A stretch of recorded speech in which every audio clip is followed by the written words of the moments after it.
Hey, welcome to Steve Davis Show. Special guest today is Sean Jimenez, the 2021 state basketball champions. And how's that felt? I know I could maybe put Class 5A in there. Is that throw that in there with a little bit? So.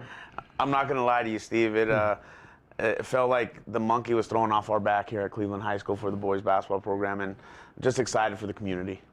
I tell you, this year, a trying year. Okay, so to win this championship for any coach and any deal, it's been unbelievable. Kind of talk about before the season started, how you had to talk to your players and talk to your parents about we can't practice, we can't do this, and then all of a sudden we can.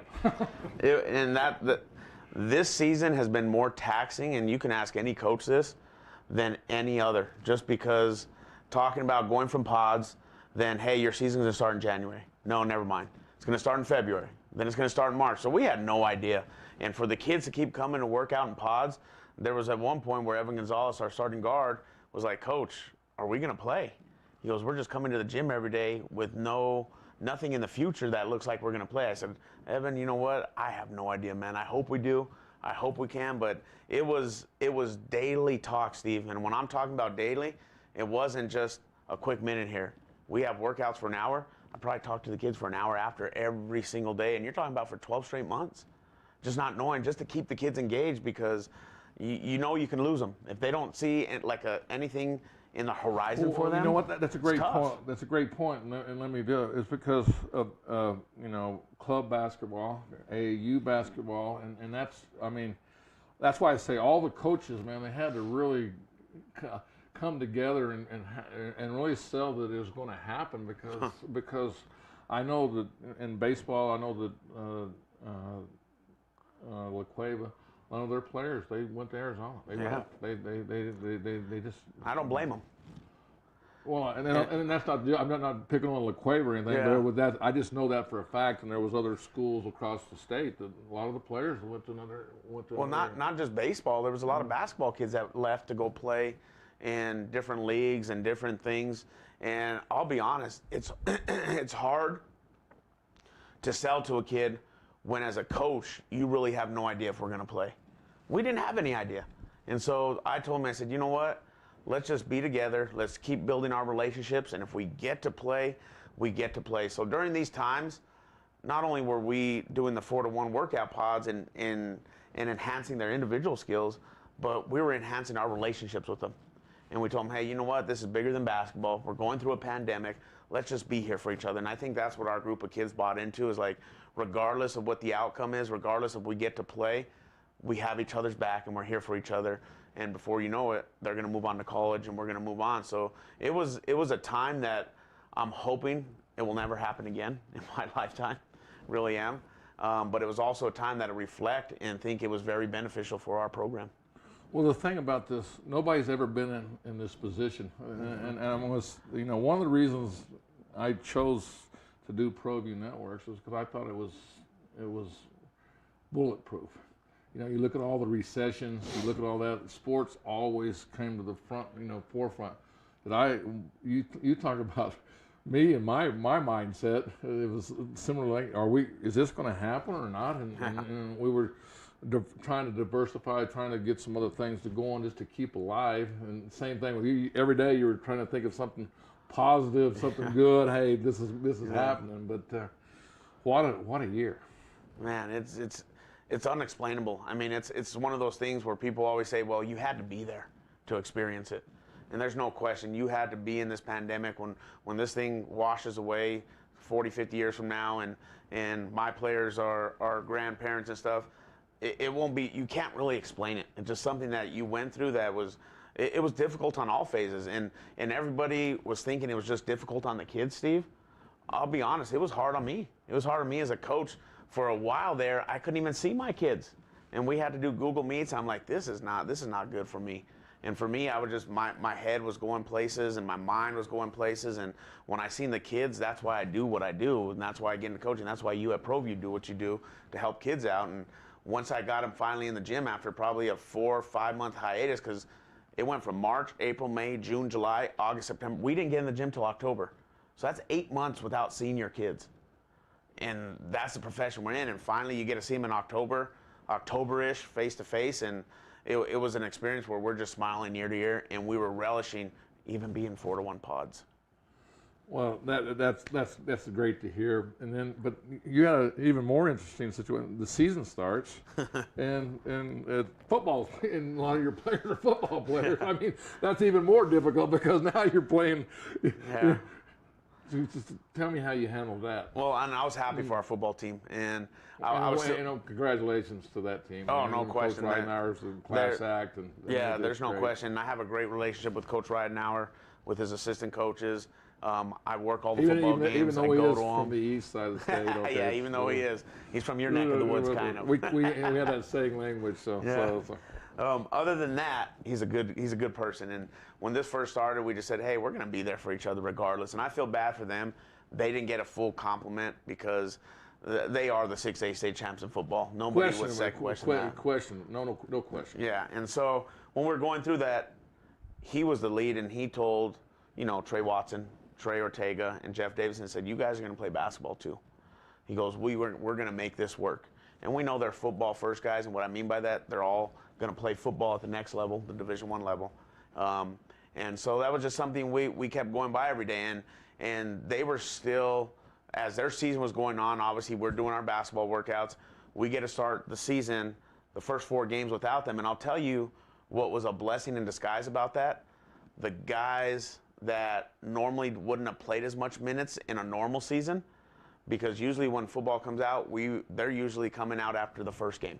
So now we have 4 full games, and you lose a game this year, you probably don't want to think about making the state tournament. And that's just how the cards we were dealt with. And so having 4 games without 3 of your best players, my team stepped up, and it was a blessing in disguise. So now we know there was guys we can rely on that when these other 4 come out, we had no issues if we had to put guys into the game that would be ready. So that was a blessing in disguise, but it was tough condensing all this into one short 2 months for basketball, then 2 months for football. I mean, you're going 4 months, and it just feels like everything's jumbled together. Well, Sean, we're going to go to the Dream Style Top 10 Plays of the Week, and then we're going to come back and talk a little bit more about your season and your playoff games, and then we have some clips about highlights of that game. Awesome.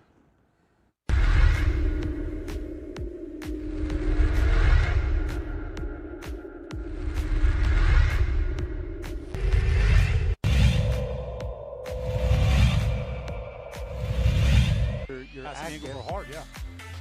Another, what a scoop shot by Lamar Rogers. That's going to be on someone's top 10, believe me.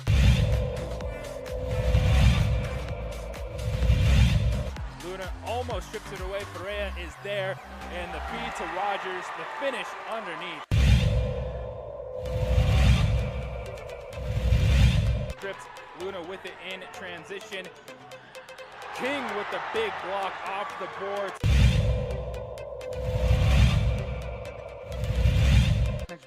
Kaplan puts it on the deck, goes through contact, great pass inside to Rogers. Rogers scores easy. 8 points. And a steal.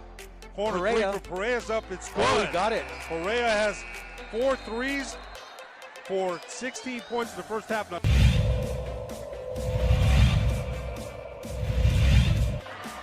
Good ball movement. Watson gets it in right-handed and makes it.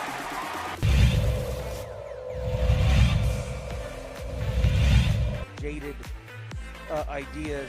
Oh, great pass to Rogers. Reverse layup is up and good. Another highlight move by Lamar Rogers.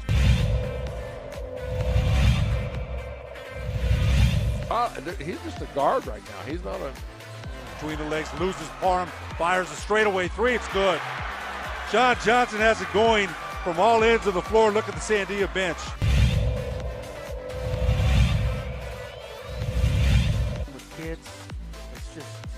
Oh, here comes the pass. Let's see if King tries to. Oh, yes, and he does. Puts it down on the one-hand jam. What an outlet pass from Master Taplin.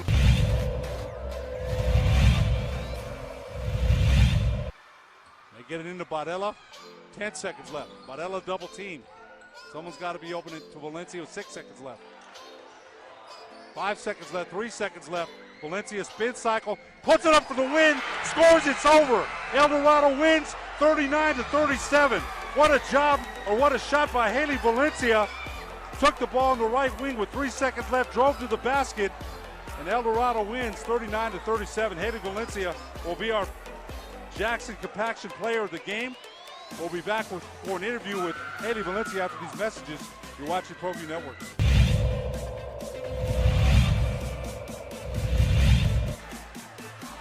Here's Savic, 10 seconds left. All by herself is Jersey Jones. Jones loses control. Jones kicks it out. Love, Ottman for the game. Ottman at the buzzer. La Cueva wins 64-61, avenging their only loss of the season.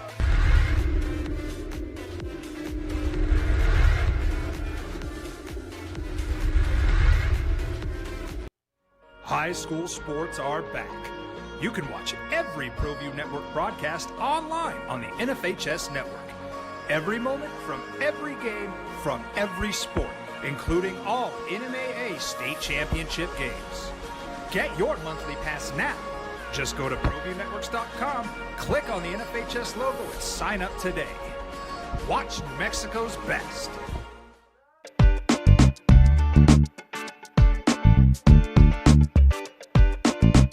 Hey, welcome back to Steve Davis Shows.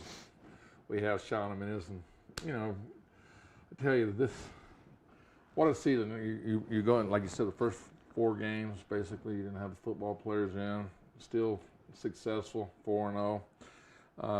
Very fortunate. You got 12 games. A lot of teams only got 10. I know 12's not enough, but you made a great point. I mean, it's basically, a lot of teams didn't make it in. I mean, there was some good teams outside looking in that didn't make the state tournament because they lost a couple games. And really going into this, even if you really think about it, there was a question mark if, when the Trisco Heritage beat you, and you lose to Rio Rancho, then there's a question mark even what seeding or where you would be in the state tournament. And you know what was true? Which made it great for the fans. I mean, it was a great. It kept everybody's interested. Every game meant something this year, and we knew that. The coaches knew that. The players knew that. And you're right. I mean, we're going into the last week against Cibola and Rio Rancho, and we've only lost 1 game. Going into Cibola and Rio Rancho, that if we don't win these games, we're not in the state tournament. That's exactly right. And that's how we played the whole season. I told our guys we have to have our backs against the wall, and we have to picture every game we play is like the first round of state. If you lose, you're out. And so against Cibola and Rio Rancho, we knew we had to win because there's that question mark you throw. You lose 2 at the end of the season, you're probably not getting in. You lose 1 of those 2, maybe. But you lose 2 of those last games, you're probably not getting in. So it was one of those things. We had talks with players, and they responded, and we were lucky enough and good enough, and these players went about their business and took care of business, and we won those 2 games, and we were lucky to get the 1 seed. You get the 1 seed, and then the question mark whether it was going to be Santa Fe or it was going to be La Cueva. I mean, Alamogordo. There's a lot. So, I know that people, that you're looking at all 3 of those teams because there's not going to be a lot of time, especially with no travel and trying to scout and trying to get information on these teams. I know. In one way, you're fortunate because you got Santa Fe, but in another way, you weren't fortunate because you got Santa Fe. Yeah, you got Santa Fe. So tell me your mindset going against Santa Fe. Well, that's the double-edged sword there that you're talking about. It's like, well, we got Santa Fe, which was a good thing. We've played them before. We played them last year, and we have an agreement where we play them every year, so that was a good thing. But the tough thing is Zach Cole does a heck of a job there. One of the better coaches in this state, and we knew they'd be prepared for us. And so when we seen the rankings, and we were doing the same thing, or when we seen the brackets come out, we were doing the same thing. We were looking at Alamogordo, and that whole week I'd already got Alamogordo film. I got La Cueva film. I didn't know who was. I got about 4 or 5 teams because I didn't know who was going to be the 8th seed, but I wanted to make sure our team was prepared. And there was a lot of great teams left out, and there's teams in there that could have made a run to the finals too that didn't get in. But that's just the type of year this is. But as soon as we seen the brackets come out and seen Santa Fe, we went to work right away. We knew what we had to do. We had to defend the 3, and we had to make sure that we took care of the ball against them because they're a pesky team and they get in you. And they try and create turnovers, and they're tough to guard. They're just like a Trisco. They have guards that can shoot the ball. They got guards Well, that they control the momentum. Yes, exactly. And they're well coached and well disciplined. They know when to take shots. And I think with you saying that too, teams that play us, their equalizer to our strength and toughness is the three-point ball. And so teams like Santa Fe can shoot the three, and they can be in the game just like that, even if they're down 6 or 8 points. And so that was kind of the whole way going through the game. It was a very close game. With them, we knew they were well disciplined, well coached. We knew they were going to fight till the end. There's no question about that. And that game got us prepared for a Trisco. Well, you win that game, and then in Trisco, and you used my term, and I even said this a couple of, you did win the game, and I'm kind of going fast forward a little bit, but you got the monkey off your back, and that's and I want to come back to that in the last segment because of your preparation for Las Cruces. But I tell you, now you're playing another team that already beat you. Okay, Yeah. But that was maybe, and I even talked to you, and I know Sebastian did. It was basically, if you're going to have a loss, there ain't no good loss. First of all, there ain't no good loss. No. Okay. You know that as a coach, an ex-coach, there's not a good I hear loss. that. I know Sebastian hadn't figured that quite out. There ain't no good loss. But if you're going to have a loss, it was a timely loss. Okay, and because all of a sudden, your players people have that they can beat you. I mean, you're giving other teams, other coaches that you are vulnerable. You can be beat. And they came in, and it was really, what a game. I'm telling you, that game, Sebastian and I did it, and you talk about momentum switches and chess match between you and Coach Ortega, and great plays by Gonzalez steps up and Watson and Hasbury in timely spots, and you never choked. I mean, the word choked. I mean, exactly. They hit a big three, and the next thing you know, you guys were in for a layup or a nice jump shot within 3 or 4 seconds. It was amazing. It was just great to watch. Well, and I think you hit the nail on the head. Obviously, you have good coaches going at it, but you have players that make coaches look better. And what I'm saying by that is we started off down 7-0 to Santa Fe. We started off down 5-0 against a Trisco, and then we'll talk about Cruces later. So we started out losing the game. And usually our team was so disciplined this year, I said, we're fine. We're going to come back, and we'll be fine. Some years in the past as a coach, you might be like, man, I got to burn 3 or 4 timeouts right away to try and get back in that game. But it was an unbelievable game. Mendoza, talk about an unbelievable first half. The kid was lights out. He hit a couple open ones, and then when you know this as a player, Steve, when you hit a couple open ones, it don't matter how well you're guarded, you're going to start hitting some, and that's what he started doing. He just started putting it to us. And we challenged our guys at halftime and said, hey, and we told them before the game, with Brooks not playing, we said, Mendoza's going to be their guy that's going to try and go off on us. He's going to be the one who's going to be their number one dude right now. And so we told them that. They knew that, but it's easier said than done to go stop somebody like that. Well, Sebastian and I did the game before at Trisco when they beat Sandia, and before the game I was talking to Ortega, and I said, this guy he's good, and I said he's going to step up tonight. I didn't think he was going to step up that great, but and Ortega says, man, he looked at me and he just says, yeah, this is a great young man, and what a deal. And so anyway, it's funny that, I have a sense of how the feel of the game was, and then I had no idea that he was that good because he was unconscious, man. And then so the third quarter, who Antonio Avila, you talk about one of the toughest kids in our program, and we'll talk about him in a little bit, but I challenged him in the third quarter. I said, hey, don't let him score.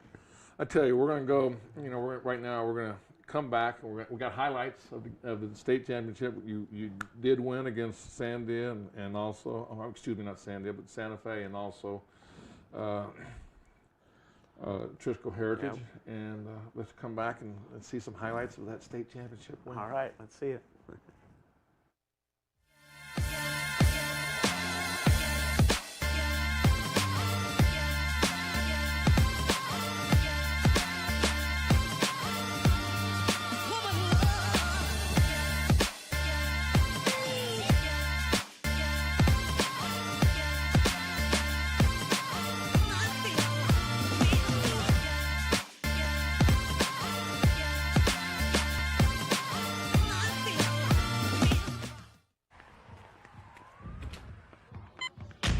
These are more than just the sounds of a safe place to go after school.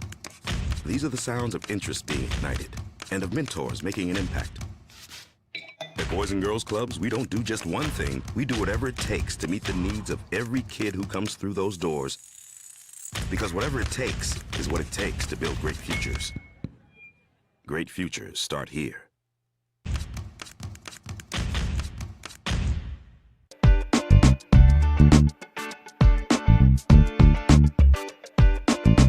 Hey, welcome back to Steve Davis Show. We got some highlights here of your state championship. I know it's a long time ago, but here, look at this. Let's give us some. Here, Deuce takes off, and I'm going to let you be Sebastian Noel. Yeah, Deuce, tough player, man.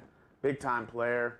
Hit tough couple shots there at the beginning. Here we have Trey Watson getting down for a loose ball, reverse layup, and he was ready to go. We have Evan to Jeff Davison for a layup here.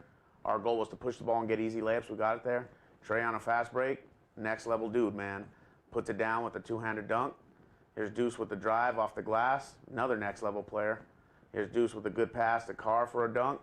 Next big time player. Yeah, he is. You got some big time players on that court right there. You got 7, 8 guys that will be playing at the next level. And this is Antonio Avila with an unbelievable reverse and just went at their big 7-foot guy. Here's a swing to Nate Hasbury for 3. Here's a pass, Nate Hasbury, from Evan Gonzalez for the dunk. Nate's another next level player, extremely athletic.